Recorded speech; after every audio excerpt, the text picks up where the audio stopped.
What is up, everybody? Renfail here, and update 7.2.1 is here.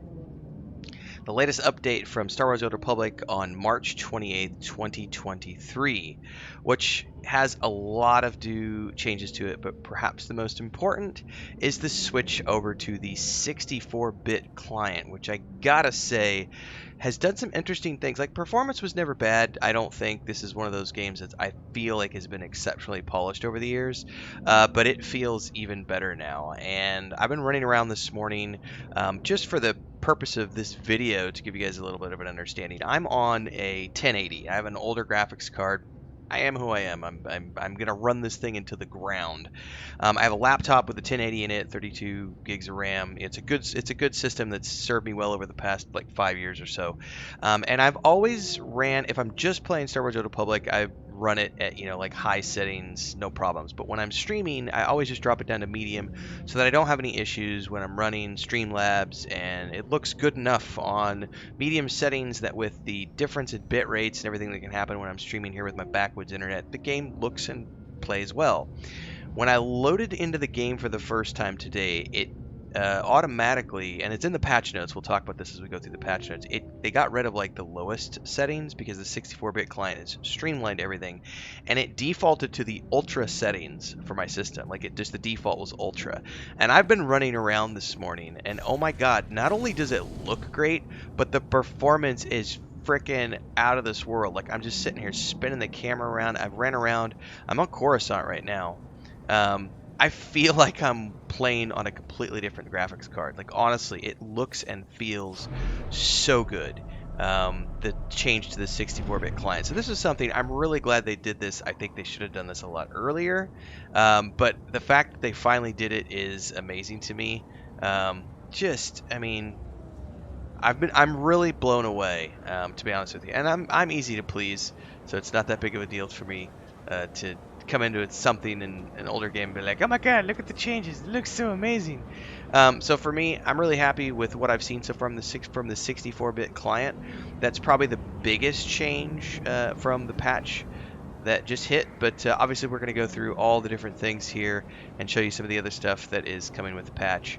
So let's dive into the patch notes here without further ado, and let's see what exactly this update brought to the table. So, 64-bit client, and this is a few changes to combat inflation, depending.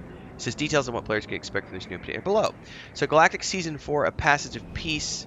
In this season, players are joined by Amity, a Force user, on a pilgrimage as they progress through the Messenger of the Cold Moon reputation track and earn new rewards, including a brand new Mech Shah hideout Stronghold.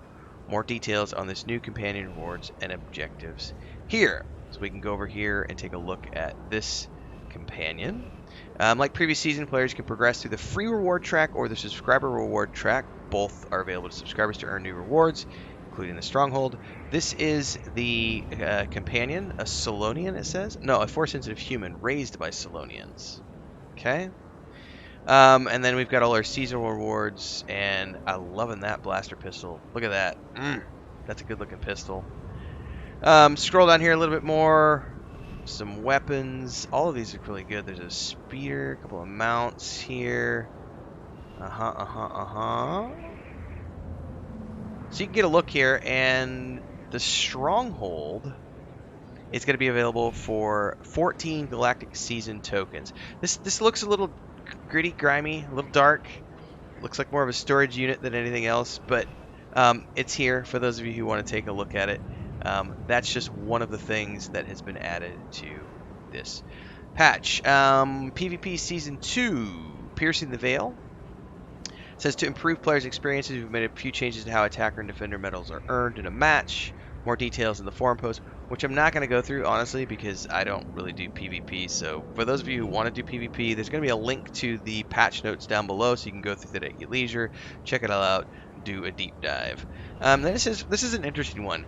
Credit Economy Initiative. So we're introducing changes to correct some of our economic inflation. More details can be found in this forum post. And this is an interesting thing here because inflation is an issue on my server. Like, I'm on the Starforge server right now. I have characters on all the servers, but the one we're currently playing on is Starforge. The inflation is horrific. I mean, it is bad, really bad. So in patch 7.21, they're introducing initiatives to combat inflation. Said we've seen conversations. We understand there's a demand to fix things, but we're taking special care to introduce these measures over time. So one of the economic balancing goals are to reduce tax credit cost avoidance, reintroduce credit sinks, adjust inflow, so on and so forth. So in 7.2.1, quick travel now has credit costs associated, which I already noticed immediately when I tried to do a quick travel. Let me go back into the game real quick and show you guys, because that was something I was like, wait a second, what is this from? And then I was like, oh, that's right, they introduced these changes. So if you try to do a fast travel now, like let's say I want to go over here, there is a pop-up, and you can turn it off, but there's a pop-up for a credit cost. Now it's minimal. It's not like it's going to run you dry depending on the level you're at, but they do have this back in the game. This is one of those credit sinks that they're introducing back in to take money back out of the game. Not a bad thing. I have no problems with this because people have accumulated millions and millions and millions and millions and millions and millions of credit. By the way, BioWare, Star Wars, when are you guys going to do like a fresh start server? I would so join a fresh start server where everyone's doing it for the first time. I would totally do a fresh start server. That would be so awesome. I don't know if they would, but man, that would be cool if you did. Anyway, that's one of the things that's been introduced. Priority transport terminals now cost the original planet cost to travel between daily areas. Travel to strongholds now costs. Repair cost formulas have been adjusted. The durability of equipment should now be lost at a lower rate on death, but a slightly higher rate in normal gameplay. And they're still taking feedback from everybody, so that's a point in case to pay attention to.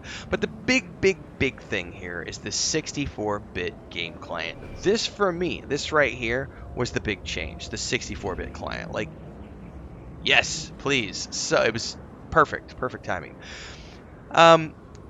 With this migration, players can use more memory and are no longer limited to 4 GB per process. There's more details in the post if you want to read through it, but they've also updated the minimum specs. It says here, though, along with the 64-bit client, players should expect to see graphic settings change.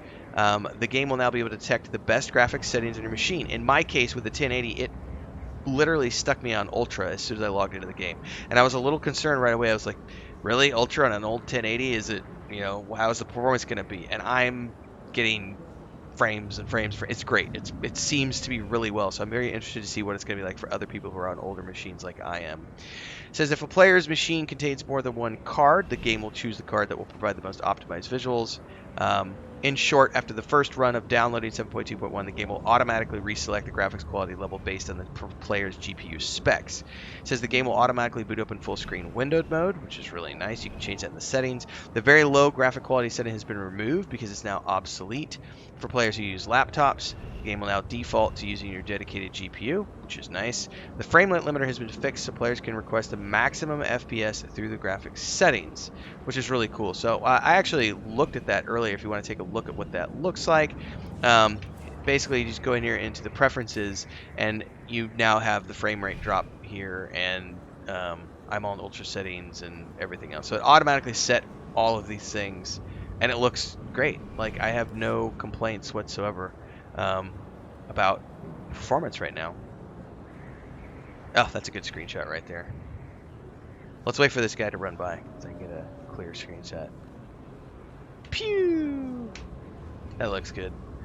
Anyway, folks, that's the update. Patch 7.2.1 for those of you who haven't yet downloaded. It is a big patch. It was like 35 or 36 gigs. And they do warn you that with the 64-bit client, there's a big patch update. So get on it because it's going to take a bit. I just let mine run overnight because I'm on the backwoods internet. So I was like, it's going to take a few hours. I'm just going to go to sleep. I woke up this morning and I immediately hopped on to check everything out. And I got to say, really impressed. So may the force be with you, everybody. Hopefully you're playing this game. If you aren't, get on it. It's free to play. Come in. Go VPay if you want. If you like this video, don't forget to like, subscribe, and hit the bell icon so you never miss an update. Support if you can. Drop a super thanks on this video, super chats on live streams. We have memberships here at the channel, 3 different tiers starting at $3 a month. There's a Patreon page. There's a Discord. We play Star Wars Republic with our community, so if you want to check that out, check the Discord channels. Links to all those things are down below. May the force be with you. I already said that, but I'll say it again. Until next time, everybody, stay safe and happy gaming.